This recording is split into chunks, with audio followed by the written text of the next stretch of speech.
In 1985, Konami released the arcade game called YR Kung Fu. Commonly known as the base of modern fighting games, it began aspects of this game that we see being used to this day, like multiple fighters with different styles, multiple stages, and life bars for each player that drain towards a KO in the center of the screen. The story is pretty basic. You play as Oolong, a martial artist that needs to fight against others in a tournament to become the Grand Master. It was heavily inspired by 80s martial art movies, and the game was just that. You just need to win against all the characters. And that was all the story needed at the time.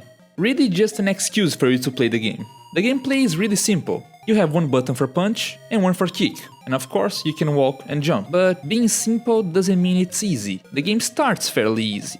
But after some matches the CPU gets increasingly harder and more annoying, which was a common strategy for the arcades at the time. The game would increase its difficulty to make the player lose more and spend more money on credits. The game also got released in other consoles at the time, and even more recently. But most of those are really just low quality versions of the arcade one. There are a total of 11 characters in the game, aside from Oolong. Actually 13 if you count the extra characters from some versions. And all of them are pretty bland. Their names are basically what they do or what their weapon is. This may seem to be a pretty good number of characters, but the fights are really short. So if you get the hang of things, you are able to beat the game in minutes. The graphics and art style of the game are pretty good.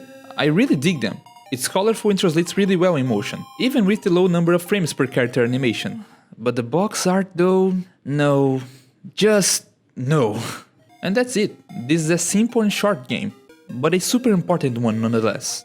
By today's standard, it's pretty bland, but given the context and time it came out, this game is one of the most important fighting games ever. So, that was it. In 1985, YR Kung Fu came out.